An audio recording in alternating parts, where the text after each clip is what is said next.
This is Web3Magic Podcast. I'm BFG or Pete, and I am here today with another lovely female guest. Today, it's Anjali from CollabLand. And if you've done anything in NFTs, you know CollabLand for sure. Anjali, welcome. Thank you for having me. I'm really excited to be here and chat. So let's jump into it. How did you get to crypto? Was it like a long journey, short journey?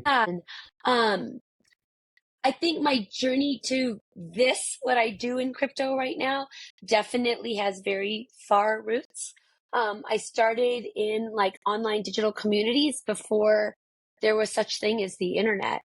So even as a teenager, I would be on my modem and dialing up to what they called BBSs, which were bulletin board service. We'd have meetups all the time at Shakey's in Venice. So it was in Los Angeles. I grew up in Los Angeles. My best friend from high school and I, Brandy, we used to dial up. We would like get into these groups and talk to all these people. And then we would just show up at these meetups and be the youngest girls in the group and meeting all these types of different people. And then since then, I've been always involved with online communities. I'm a lawyer by education. I've also been an adjunct professor. My first job out of college was at an internet startup, teaching people how to search on the internet. So I worked at an internet startup, and then I went to law school, and then I wasn't involved with online communities for the years that I was practicing. But then my husband and I started researching adoption. Let me see if I can meet other people online who are either adopted people or if they're adoptive parents. But years before our first daughter arrived, I started getting involved with adoption communities, like meeting kids. And I was asking them, like, what is your experience like? What are your parents doing that's right? What are they doing that's ruining everything? And some of those girls that I met back then are still in my life, and they have families and children and are like teachers and doctors. It's like an opportunity to kind of see the future a little bit. I have 2 adopted children, and that happened because of online communities like Bored Ape.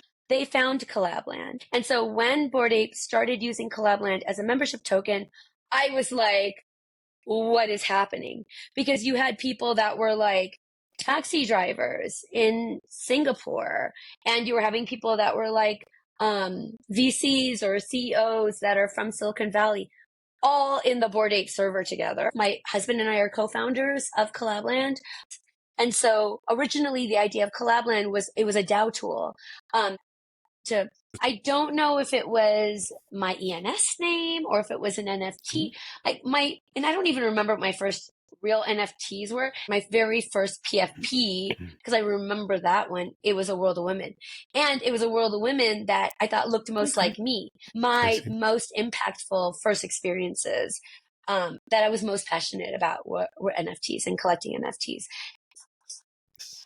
Yeah, I do collect other stuff. I wish I didn't collect other stuff because I wanted my goal, like, to some days to be a nomad. I wish all of my assets were online. Collecting collectibles are like a $3 billion a year industry, maybe even more than that. Like, we like to collect on a very basic human level. Like, human beings are collectors. Collecting NFTs, collecting assets online, even collecting meme coins. Like, it's fun. I love it. I like it a lot. It's a lot of fun because of the relationship that I was trying to nurture with my children that doesn't have a genetic component. I decided I wasn't going to work anymore. I homeschooled her, and then she went to high school. And so, but that entire time I was an adoptive mom and a homeschooling mom. I was a part of online communities. The biggest group that I was a moderator for was a 60,000 person Facebook group. I had been doing this type of work already, but just not getting paid for it, which is a lot of what I talk about now. I talk about the opportunities in Web3 for full-time caregivers, because the work that is required, the community work that's required in Web3, everyone's already doing it in Web2 and getting no money for it. NFT is standard language. Everyone uses it. Like, if we can come up with something like that for reputation, we'd be in business. Oh, I think I missed one important part. Now, give me the pitch of what CollabLand is, what you guys do. CollabLand is a automated, tokenized community management service.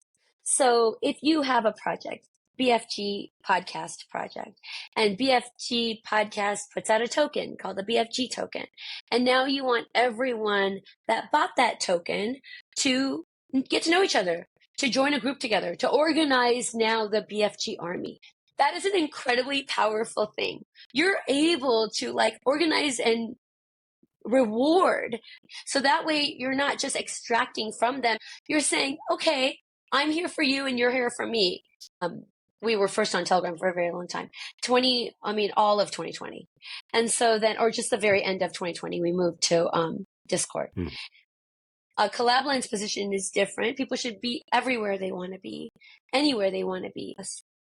So what are the like new places where you guys are looking at? Are there any right like now, Discord killers or Telegram killers no, around absolutely Web3? not. There are communities coming constantly. Like July is not over yet, but we had about 250 new communities join, like in July already. We're at 54,000 communities right now, like Cool.